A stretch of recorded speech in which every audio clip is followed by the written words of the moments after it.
So guys next class को start करते हैं स्टैंजा नंबर थर्ड से। सॉरी, स्टैंजा नंबर फोर्थ से। वन टू थर्ड तो हमने कंप्लीट कर लिए थे क्लास, जो प्रीवियस क्लास थी। फोर्थ स्टैंजा का जो टेक्स्ट है फ्रेंड, अब वो आपके सामने है। पहले इसकी समरी कर लेते हैं कि क्या बोल रहा है स्टैंजा फोर में। पोएट बोलता है फोर्थ स्टैंजा में कि स्पीकर से that their love is so sacred that if they don't survive in this world they will die in love together. अब बोलते हैं कि उनका प्यार अब इतना गहरा और इतना पवित्र हो चुका है, अगर वो उस वर्ल्ड में सर्वाइव ना कर पाए तो वो मर जाएंगे एक साथ में। No matter how the tomb of them is built और not but he is sure that their love can be mortal. अब बोलता है कि भले ही उनका टॉम ना बने, और वो अब तो वो उतना ज्यादा श्योर है पोएट कि जो उनका लव है वो इमोर्टल हो चुका है, इमोर्टलिटी को प्राप्त हो चुका है। Further the poet explains that he will compose the work which will have the existence of their love. और फिर पोएट आगे क्या बोलता है कि वो एक ऐसी क्रिएशन को कंपोज करेगा या ऐसे सॉन्ग को कंपोज करेगा जिससे जो उनके जो प्यार का जो अस्तित्व है वो हमेशा तक बना रहे। The speaker says that he does not mind that their immortal love is not recorded in the history of literature। फिर वो आगे बोलता है कि वो इस बात को फील नहीं करेगा, इस बात को माइंड नहीं करेगा कि जो लिटरेचर की जो हिस्ट्री है उसमें उनके इमोर्टल लव को रिकॉर्ड नहीं किया जाए तो भी उस पर कोई फर्क नहीं है। But he is sure that this immortal love will take place in love sonnets. बट वो निश्चित है कि जो उनका इमोर्टल लव है वो जो लव सोनेट्स है, जो लव कंपोजिशन है, जो लव के जो सॉन्ग्स है उनमें वो जो है उनका जो इमोर्टल लव है वो लव सोनेट्स में हमेशा विद्यमान रहेगा। The poet assures if their love presents in love songs it will as be good as the urn in which ashes are kept. अब बोलता है कि जो वो क्या श्योरिटी देता है पोएट की, if their love presents in love song, जो लव सॉन्ग में जो उनका लव होगा, जो अपनी उपस्थिति दर्ज करेगा लव सॉन्ग्स में या लव सोनेट में, इट विल बी एज कि वो इस प्रकार के होगा जैसे कि कोई कलश में कोई एसिड रखी हुई हो। The acid are kept in a monument that has been constructed in half and acre of land. और फिर बोलते हैं जो एसिड रखी जाती है वो मोनूमेंट किसी स्मारक में, टॉम में रखी जाती है, जो कंस्ट्रक्शन किया जाता है जिनका लैंड की हाफ एकड़ में। फिर बोलता है the poet is sure that their sacred love song will be सung forever and their existence will include the saints of love. अब फिर क्या बोलता है, वो कहता है कि जो उनका सैक्रेड लव है वो हमेशा तक गाया जाएगा, हमेशा तक याद रखा जाएगा, और जो उनका एग्जिस्टेंस है वो इंक्लूड करेगा सेंट्स ऑफ लव में। Sense of love. तो कौन सा स्टैंजा जो प्रॉपर जो मीनिंग है, जो टाइटल है द कैनोनाइजेशन, कौन सा स्टैंजा उसको प्रॉपर तरीके से व्याख्या करता है, वो फोर्थ स्टैंजा करता है, क्योंकि अब वो उसको इंक्लूड कर रहा है सेंस ऑफ लव में। जो कैनोनाइजेशन के अभी यही अर्थ है, जो संतों की सूची में रहता है, संतों के समान होता है, उसको ही कैनोनाइजेशन बोलते हैं। अब टेक्स्ट देख लेते हैं friend. We can die by it if not live by love, and if unfit for tombs and hears, sorry, our legend be it will be fit for verse। Friend, अब weekend I बोले कि अगर हम survive नहीं कर पाए प्यार में तो हम मर जाएंगे। इफ अनफिट फॉर टॉम्स, और टॉम्स और हर्ष में, हर्ष होता है जो वो ताबूत जो गाड़ी होती है जो ले जाते हैं उसका हर्ष बोलते हैं।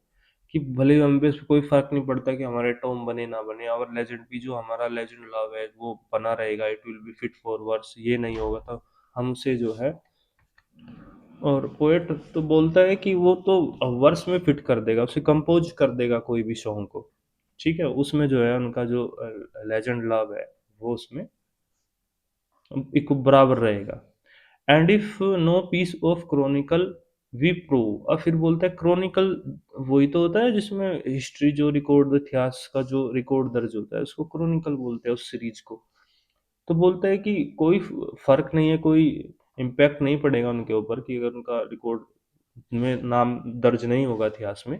We will build in sonnets pretty rooms, और हम जो है वो पोएट क्या करेगा, सोनेट बना देगा, उनके प्यार के सॉन्ग होंगे उस सोनेट्स में।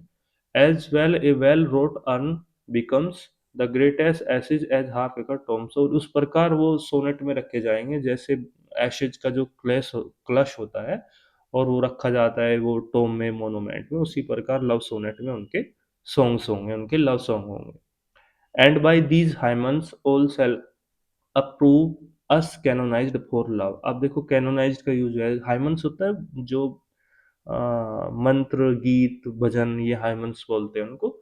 और जो ये हाइमन्स होंगे वो क्या प्रूव करेंगे, अस कैनोनाइज्ड फॉर लव, उन्हें सेंट ऑफ लव को कैनोनाइज करेंगे। ठीक है, ये फोर्थ स्टैंडर्ड का टेक्स्ट हो गया।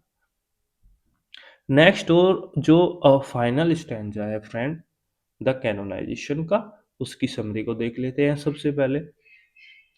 In this final stanza, the poet depicts the importance of their sacred love, which has taken place in spiritualism. अब पोएट डिपिक्ट कर रहा है इम्पोर्टेंस को, इम्पोर्टेंस को डिपिक्ट कर रहा है, बोलता है अपने जो उनका जो प्यार है उसके इम्पोर्टेंस को रिवील करता है, और फिर कहता है कि अब जो हमारा जो लव है वो स्पिरिचुअलिज्म तक पहुंच चुका है। He says that their love story will be invoked by the world.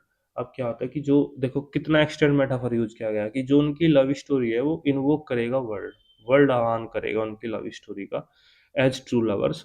There reverend love will be saints for the upcoming generation, और फिर बोल रहा है कि जो अपकमिंग जनरेशन होगी वो उनके लव से सीखेगी, वो विल बी सेंट्स हो जाएगी, which will teach the people about love truth aspect, और जो लोगों को सिखाएगी कि लव का जो ट्रूथ एस्पेक्ट है उसको। That is far away from the materialistic approach of the world, जो कि जो उनका ट्रूथ एस्पेक्ट है लव का वो किससे फार अवे है, ऑफ कोर्स वो मेटेरियलिस्टिक अप्रोच से फार अवे। मेटेरियलिस्टिक अप्रोच जो भौतिकवादी को शो करती है, जो मतलब आप जो फिजिकली चीजों को जो शो करती है वो मेटेरियलिस्टिक अप्रोच होती है। Furthermore the poet says that till now love is the source of peace for them. अब पोएट क्या कहता है कि जो उनका प्यार है वो एक पीस का सोर्सेज है उनके लिए, but it is sure that it will also become the causes of suffering. लेकिन वो निश्चित है पोएट को कि अब यही प्यार जो अब हमारे लिए पीस का सोर्स है वो हमारे सफरिंग का कोज भी होगा। अब देखो इन लाइंस में आप देख रहे हो ये एक पैराडॉक्स है, यहाँ पे सोर्स ऑफ पीस का यूज किया है कवि ने, और उसी प्यार को कहा है कोज ऑफ सफरिंग, तो यहाँ पे ये पैराडॉक्स हो गया। Because the world's love sense would have changed and their ideal love would have remembered as powerful instruments। अब कोज ऑफ सफरिंग क्यों होगा, क्योंकि पोएट को लग रहा है जो वर्ल्ड की जो लव सेंस है वो चेंज हो जाएगी, क्योंकि वर्ल्ड मेटेरियलिस्टिक हो जाएगा, वर्ल्ड फिजिकली चीजें ज्यादा उसमें इन्वॉल्व हो जाएगी। तो उस टाइम पे जो उनका प्यार है वो एक रिमेम्बर किया जाएगा एक पावरफुल इंस्ट्रूमेंट के तौर पे, in which the whole world soul live in their sacred love, और जिसमें उनका जो कंप्लीटली वर्ल्ड की सोल है उनके सैक्रेड लव में समा जाएगी। Because their eyes have become mirrors, और क्योंकि उनके प्यार की जो आईज है, उन दोनों की जो आईज है वो मिरर होगी वर्ल्ड के लिए, क्योंकि उसको रास्ता दिखाएगी, जो पथ भ्रष्ट हो चुके होंगे जो लवर्स उनको रास्ता दिखाएगी। These are the mirrors which show the image of the whole world in contracted form, और ये मिरर्स है जो कंप्लीट वर्ल्ड को जो है कॉन्ट्रैक्टेड करेंगे। वही है कि वर्ल्ड इनसे सीखेगा, इनके ये एक मतलब एक आईना दिखाएंगे कि आगे की चीजों का।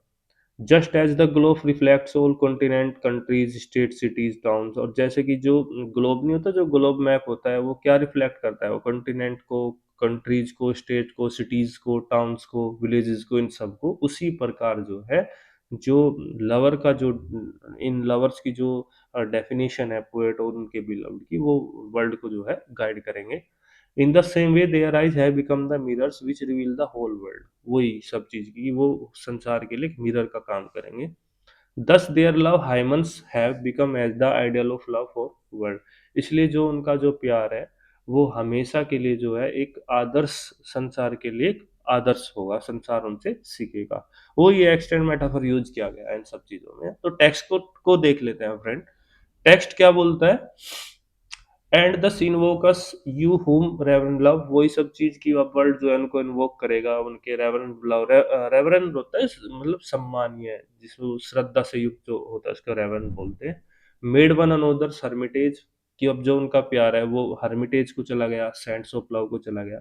You to whom love was peace that now is rage, अब बोला कि प्यार अभी हमारे लिए जो पीस का सोर्सेज है, फिर ये सफरिंग का सोर्सेज होगा। रेज मतलब सफर। Who did the whole world soul contract and draw, फिर वो ये है कि वो होल जब वर्ल्ड अपनी चीज से पथभ्रष्ट हो जाएगा तो जो वर्ल्ड्स की सोल को कॉन्ट्रैक्ट करेगा उनका love. Into the glasses of your eyes, वही उनकी मिरर का काम करेगा। So made such mirrors and such spices that they did all to epitomize countries towns courts back from above pattern of your love, वही सब चीज है कि जैसे ग्लोब वो countries towns courts back from इनको शो करता है, उसी प्रकार जो उनका लव है वो संसार के लिए मार्गदर्शक का काम करेगा। और ये पैटर्न ऑफ योर लव, और जो ये पैटर्न ऑफ योर लव है ये एक आइडियल लव बन जाएगा वर्ल्ड के लिए। तो यहाँ पे ये टेक्स्ट द कैनोनाइजेशन का कंप्लीट हो गया फ्रेंड। इस क्लास को यहीं कंप्लीट करते हैं। नेक्स्ट क्लास में मैं आपको उसकी टॉप एमसीक्यूज की जो क्वेश्चंस होंगे वो आपके सामने लेके आऊंगा। So thank you guys for, please like share and subscribe our YouTube channel English comrade 1111। Thank you guys.